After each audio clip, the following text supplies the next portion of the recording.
आपका स्वागत है आपके यूट्यूब चैनल जेसीसी फाजीनगर पर। मैं हूं बसंत कुमार सिंह और आज आपके लिए क्लास 11th मैथमेटिक्स का पहला चैप्टर आपके लिए लेकर आया हूं। इस चैप्टर का नाम है सेट्स समुच्चय और इसमें आपको सेट से संबंधित कुछ महत्वपूर्ण बातें बताई जाएंगी। यह इसका फर्स्ट पार्ट है और हमें आशा है कि अन्य वीडियो की बात इस वीडियो को भी आप पसंद करेंगे, लाइक करेंगे, शेयर करेंगे और अच्छे अच्छे कमेंट्स करेंगे। और अगर अभी तक इस वीडियो को आपने सब्सक्राइब नहीं किया है तो इसको सब्सक्राइब भी करेंगे और अधिक से अधिक बच्चों को शेयर करिए ताकि बाकी बच्चों को भी इसका लाभ मिल सके। तो आज यह जो वीडियो है सीबीएसई बोर्ड और यूपी बोर्ड के छात्रों के लिए बेहतर वीडियो है। आप इसको पूरा देखिए ताकि इसका लाभ आपको मिल सके। तो चलिए, अगर अभी आप वीडियो को पहली बार देख रहे हैं तो इस वीडियो को आप जरूर सब्सक्राइब करिएगा, लाइक और शेयर करिएगा। तो आज जो टॉपिक हम कवर करने वाले हैं, डिफिनीशन ऑफ अ सेट, समुच्चय की परिभाषा। उसके बाद एलिमेंट्स ऑफ अ सेट, समुच्चय के अवयव और नोटेशन ऑफ अ सेट, समुच्चय का निरूपण और रिप्रेजेंटेशन ऑफ अ सेट, समुच्चय को निरूपित करने की विधियां पर हम डिस्कस करेंगे। यहाँ पे फिगर में आपको दिख रहा है एक कलर बॉक्स है जिसमें white, yellow, red, green, black, blue different types के कलर का यह एक संग्रह है। आप दूसरे फिगर में देख पा रहे हैं एक मैथमेटिक्स बॉक्स है जिसमें compass, protractor, scale, pencil, sharpener, eraser इत्यादि का संग्रह किया गया है। तो आप दैनिक जीवन में जैसे टी सेट देखते हैं, बाल्टी सेट देखते हैं, डिफरेंट प्रकार के संग्रह को आप देखते हैं। इन्हीं संग्रह को हम समुच्चय कह सकते हैं। लेकिन इसके लिए जो समुच्चय के संग्रह की वस्तुएं होंगी, जिन वस्तुओं के संग्रह से समुच्चय बनता है, वह वस्तुएं स्पष्ट सुपरिभाषित होनी चाहिए, उनकी अपनी एक विशेष पहचान होनी चाहिए और सभी वस्तुएं अलग अलग होनी चाहिए। ऐसा ना हो कि कोई उसको अलग समझे, कोई अलग समझे, सबका उसमें एक मत होना चाहिए। ऐसे वस्तुओं के संग्रह को हम समुच्चय कहते हैं। जैसे आपका परिवार भी क्या है, एक संग्रह है और इस संग्रह को हम समुच्चय कह सकते हैं। जैसे आपके दादा दादी, माता पिता, भाई बहन, बुआ, चाचा चाची का जो संग्रह होता है, यह आपका परिवार बनता है। तो इस संग्रह को भी हम समुच्चय कह सकते हैं। समुच्चय में जो भी सदस्य हैं, आपके माता पिता, आप, आपके भाई बहन, बुआ, चाचा चाची, दादा दादी, इस संग्रह के समुच्चय के सदस्य कहलाते हैं, मेंबर्स कहलाते हैं और इन्हीं के संग्रह से यह समुच्चय बनता है। तो अब आपको समझ में आ गया होगा कि जो वस्तुएं सुपरिभाषित हों, जिनका एक पहचान हो और वह वस्तुएं अलग अलग होनी चाहिए। अब जैसे सदस्य का नाम लिखना हो, जैसे कहा जाए कि आप अपने परिवार के सदस्यों का नाम लिखिए, तो कोई भी नाम आप दो बार नहीं लिखेंगे। एक सदस्य का नाम एक बार आ गया है तो दोबारा उसका रिपीटिशन यानी कि दोबारा पुनरावृत्ति नहीं करना है। इस प्रकार के संग्रह को ही हम समुच्चय कहते हैं। तो चलिए, समुच्चय किसे कहते हैं, इसके लिए दो शब्दों पर ध्यान देते हैं। पहला शब्द है वेल डिफाइंड, सुपरिभाषित। यह एडजेक्टिव है और इसका अर्थ होता है क्लियरली या डिस्क्राइब, सुस्पष्ट इसका हिंदी मीनिंग है। और सुपरिभाषित जिसे कहते हैं, और सुस्पष्ट का मतलब होता है डिस्टिंक्ट, ये भी एडजेक्टिव है। और डिफरेंट, अलग अलग वस्तुओं के संग्रह को हम समुच्चय कहते हैं। तो सुपरिभाषित और सुस्पष्ट, अंग्रेजी में कहते हैं वेल डिफाइंड और डिस्टिंक्ट, ऑब्जेक्ट का जो संग्रह होता है वह समुच्चय कहलाता है। तो इन दो शब्दों से हम समुच्चय की को परिभाषित कर सकते हैं कि समुच्चय क्या होता है। डिफिनीशन ऑफ अ सेट क्या है? Set is a collection of well defined and distinct object. Set, समुच्चय क्या है? सुपरिभाषित एवं सुस्पष्ट वस्तुओं के संग्रह को समुच्चय कहते हैं। तो आपको यह याद हो गया होगा, समझ में भी आ गया होगा कि जो वस्तुएं सुपरिभाषित और सुस्पष्ट हैं उनके संग्रह को ही हम समुच्चय कहते हैं। जैसे टी सेट आप खरीदने जाते हैं तो उसमें जो संग्रह आपको मिलता है, कप मिलता है, प्लेट मिलता है, इसके अलावा केतली मिलता है, तो यह एक टी सेट कहलाता है। इसी प्रकार से डिफरेंट प्रकार के सेट, जैसे कलर का सेट आपने देखा, परिवार भी आपका एक सेट है, आपका क्लास भी विद्यार्थियों का एक सेट है, एक संग्रह है, इसको भी आप समुच्चय कह सकते हैं। लेकिन जो चीज़ें वेल डिफाइंड न हो वह कलेक्शन, वह संग्रह समुच्चय नहीं कहलाएगा। जैसे कहा जाए आपके विद्यालय के सबसे तेज विद्यार्थियों का समुच्चय, तो यह कोई वेल डिफाइंड सुपरिभाषित नहीं हुआ, क्योंकि किस बिल्कुल तेज विद्यार्थियों के संग्रह के लिए कोई परिभाषा नहीं है, कोई मापदंड नहीं है जिससे कि यह पहचाना जा सके कि कौन सा विद्यार्थी सबसे, कौन कौन से विद्यार्थी यह हैं जो सबसे अधिक तेज हैं। क्योंकि किसी का मैथमेटिक्स अच्छा होता है, किसी का साइंस अच्छा होता है, किसी को हिस्ट्री में मन लगता है, किसी को इंग्लिश में मन अच्छा लगता है और उस विषय में वो महारत हासिल कर लेता है। तो इस प्रकार से यह परिभाषा सुस्पष्ट नहीं है, सुपरिभाषित नहीं है, तो इस प्रकार के संग्रह को हम समुच्चय नहीं कहते हैं। समुच्चय उन्हीं को कहेंगे, सेट उन्हीं को कहेंगे जो वस्तुओं का संग्रह किया जाता है वो वस्तुएं सुपरिभाषित और सुस्पष्ट हों। तो set is a collection of well defined and distinct objects. सुपरिभाषित एवं सुस्पष्ट वस्तुओं के संग्रह को हम समुच्चय कहते हैं। अब इसके बाद से हम यहाँ पे अव्यय की बात करते हैं। यह कलर सेट है। कलर सेट में जो व्हाइट कलर है यह भी इसका सदस्य है, जो येलो कलर है यह भी इसका सदस्य है, जो ब्लू कलर है यह भी कलर के सेट का एक सदस्य है। इसी प्रकार से मैथमेटिक्स बॉक्स में आप स्केल देख रहे हैं, स्केल भी मैथमेटिक्स बॉक्स का जो सेट है उसका एक एलिमेंट्स है, एक सदस्य है। इसी प्रकार से प्रोटेक्टर है, पेंसिल है, इरेजर है, शार्पनर है। प्रोटेक्टर के अलावा ट्रायंगल्स जो दिए जाते हैं, यह सभी मिलकर के एक संग्रह बनाते हैं और इस संग्रह को मैथमेटिक्स का टूल बॉक्स कहते हैं, जिसकी सहायता से आप ट्रायंगल बनाते हैं, एंगल बनाते हैं, लाइन खींचते हैं।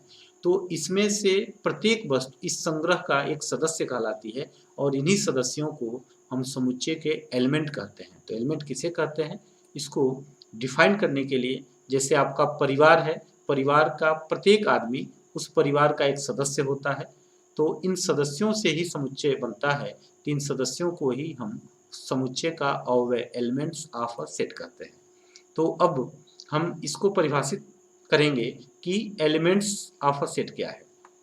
एलिमेंट ऑफ अ सेट इसको डिफाइन करने के लिए जिन वस्तुओं के संग्रह से कोई समुच्चय प्राप्त होता है उनमें से प्रत्येक वस्तु उस समुच्चय का अव्यय कहलाता है। जैसे डिफरेंट टाइप्स के आपने कलर देखा, परिवार के सदस्यों को देखा, क्लास के अपने मित्रों को देखते हैं, तो यह सभी मित्र मिलकर के आपके क्लास का निर्माण करते हैं। तो प्रत्येक आपका मित्र जो आपके साथ पढ़ता है, सहपाठी, आपके क्लास का एक सदस्य है और आपका क्लास एक समुच्चय है, एक सेट है। The objects used to form a set are called its element or member of the set। हम जिन वस्तुओं के संग्रह से कोई समुच्चय बनाते हैं उनमें से प्रत्येक वस्तु उस समुच्चय का सदस्य, एलिमेंट्स, मेंबर या उस कुल का एक सदस्य कहलाता है। जैसे सेट ऑफ नेचुरल नंबर, प्राकृतिक संख्याओं का संग्रह किया जाए तो इसके संग्रह से जो सेट बनेगा जिसमें पहला सदस्य 1 होगा, फिर 2 होगा, फिर 3 होगा, फिर 4 होगा, सभी अलग अलग हैं, सबकी अपनी एक विशेष पहचान है। तो इस प्रकार के संग्रह को हम समुच्चय कहते हैं। इसी प्रकार से set of days in a week, सप्ताह के दिनों का समुच्चय, जिसमें Sunday, Monday, Tuesday, Wednesday, Thursday, Friday और सैटरडे आता है। किसी से भी कहा जाए कि सप्ताह के दिनों का समुच्चय बनाइए तो आप यही लिखेंगे, इसमें कोई मतभेद नहीं है, सबका एक मत होगा। तो इस प्रकार के संग्रह को ही हम समुच्चय कहेंगे। अब समुच्चय के एलिमेंट्स को डिफाइन करने के बाद अब हम सीखेंगे notation of a set. Set को हम कैसे डिनोट करते हैं, सेट को लिखते समय हम किस अक्षरों का प्रयोग करते हैं। तो सेट को डिफाइन करने के लिए हम अंग्रेजी के कैपिटल लेटर का प्रयोग करते हैं और उसके सदस्यों को लिखने के लिए अंग्रेजी के छोटे लेटर्स का प्रयोग करते हैं। तो आपके स्क्रीन पर दिख रहा है नोटेशन ऑफ अ सेट। हम समुच्चय को प्रायः अंग्रेजी वर्णमाला के बड़े अक्षरों ABCD इत्यादि से व्यक्त करते हैं तथा इसके अवयवों को छोटे अक्षरों ABCD इत्यादि से व्यक्त करते हैं। Generally a set is denoted by capital letter of English alphabet ABCD and its element are denoted by the small letter of English alphabet ABCD। अगर X समुच्चय A का सदस्य है, X is an element of set A, तो इसको हम सांकेतिक भाषा में यहाँ लिखा गया है X, एक साइन बनाया गया है जिसको हम बिलोंग्स टू कहते हैं A। इसका मतलब है X A का सदस्य है और इसको पढ़ते हैं X बिलोंग्स टू A, ऐसा पढ़ते हैं। अगर Y सेट A का सदस्य नहीं है, समुच्चय A में नहीं है, तो इसको लिखते हैं X does not belongs to A, जैसा लिखा गया है आपके स्क्रीन पर दिख रहा होगा, और इसे पढ़ते हैं Y does not belong to A। इसका मतलब Y सदस्य नहीं है, Y A का सदस्य नहीं है। तो इन चिन्हों के प्रयोग से जैसे पूछा जाए कि आपके परिवार को एक सेट बना दिया जाए तो क्या आप उसके एक सदस्य हैं, तो लिखेंगे बिल्कुल कि आप उसका एक सदस्य हैं, लेकिन हम उस परिवार में नहीं हैं तो हम उस परिवार के सदस्य नहीं कहलाएंगे। तो अगर सदस्य हैं तो बिलोंग्स टू का प्रयोग करते हैं, यहाँ पे चिन्ह दिखाया गया है, आप चिन्ह का प्रयोग कर लीजिएगा। और सदस्य नहीं है तो डज नॉट बिलोंग, उस चिन्ह को एक क्रॉस लगा देते हैं जिससे ये पता चलता है कि ये सदस्य नहीं है। तो इस प्रकार के संकेत का प्रयोग करते हैं।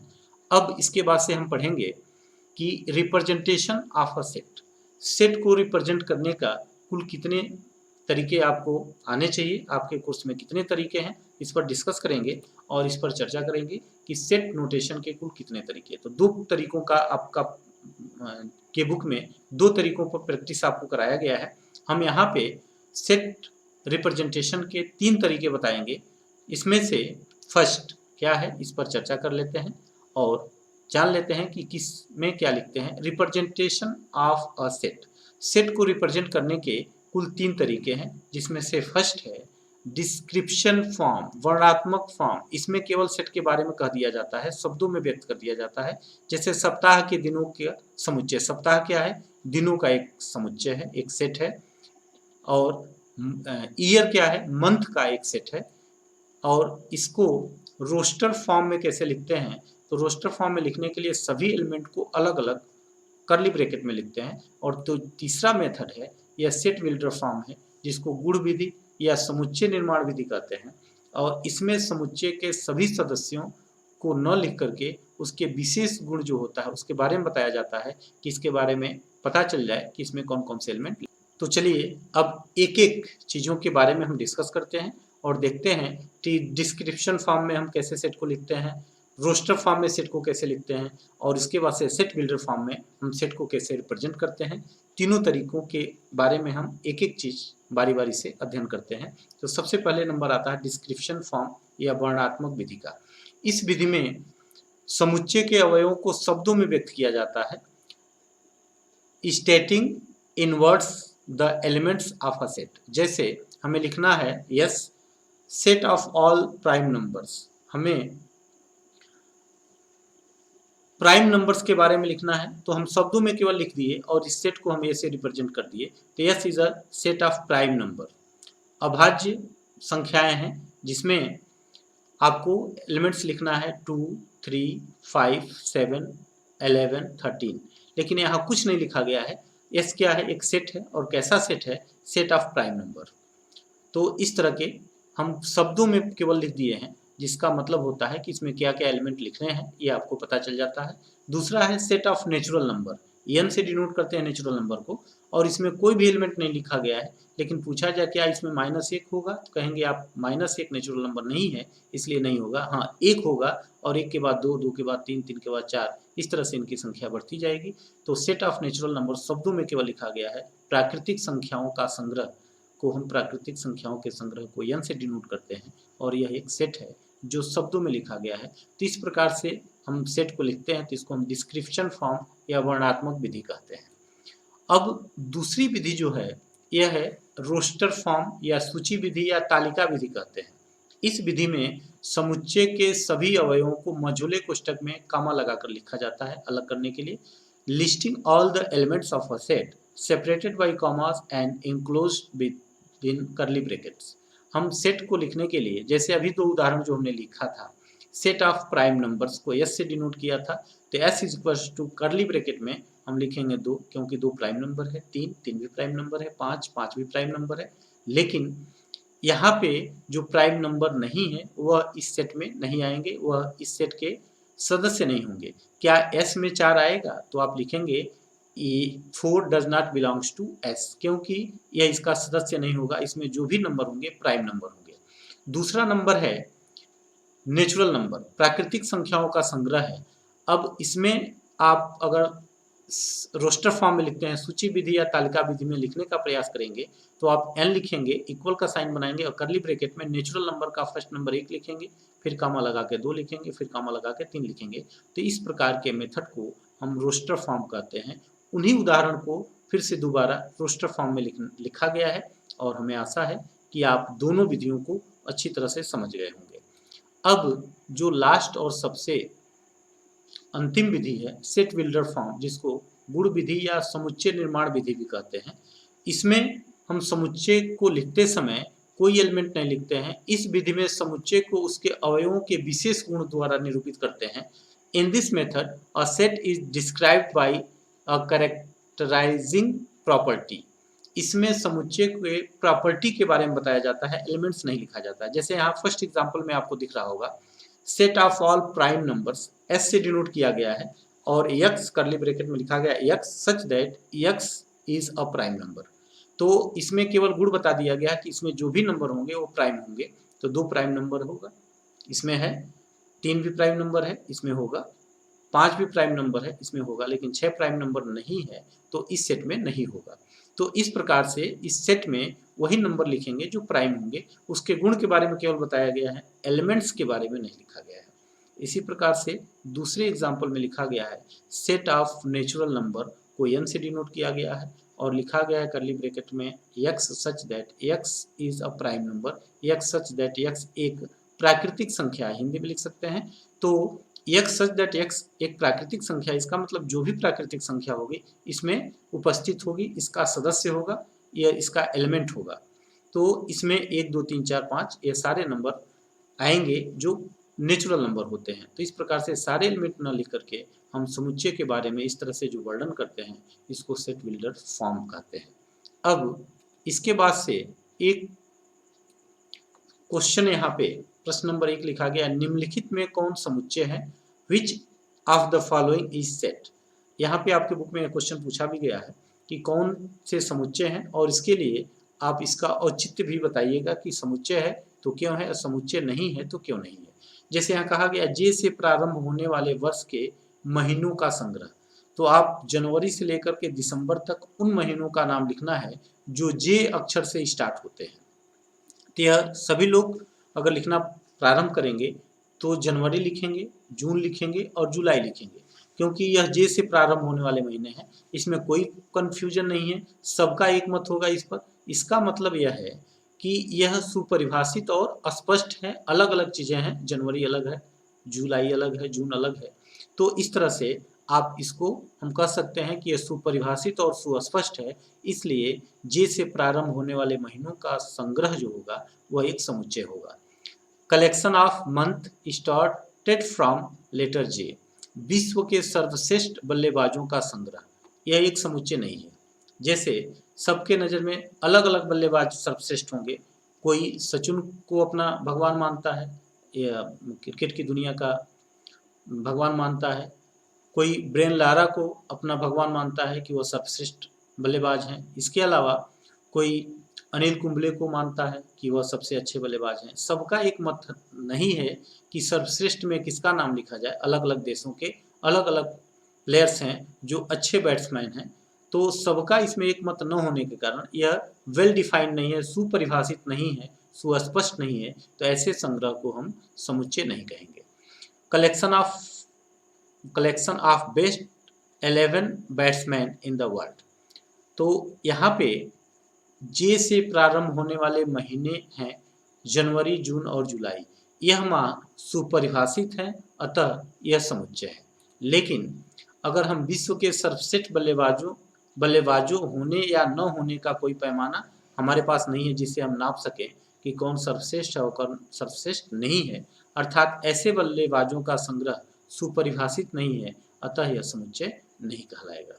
तो यह आज का सेशन है, यह फर्स्ट पार्ट था। इसके बाकी पार्ट्स भी हम आपको जल्द ही प्रोवाइड कराएंगे, लेकिन इसको आप अधिक से अधिक लाइक करिए। आप केवल देख करके रह न जाइए, इसको अन्य नंबर्स पे भी शेयर करिए। बाकी बच्चों को आपके मोबाइल में जितने नंबर हैं सभी नंबरों पर शेयर करिए, ताकि आप अधिक से अधिक शेयर करेंगे, लाइक करेंगे और जो अभी तक सब्सक्राइब नहीं किए हैं सब्सक्राइब करेंगे, तो इससे हमें प्रोत्साहन मिलता है और हम इस पर अगला वीडियो भी बनाएंगे। तो हमें आशा है कि आप इसको अधिक से अधिक शेयर करेंगे, लाइक करेंगे, शेयर करेंगे और अभी तक अगर चैनल को सब्सक्राइब नहीं किया है तो सब्सक्राइब करेंगे। पूरा वीडियो देखने के लिए बहुत बहुत धन्यवाद। Thanks for watching. जय हिंद।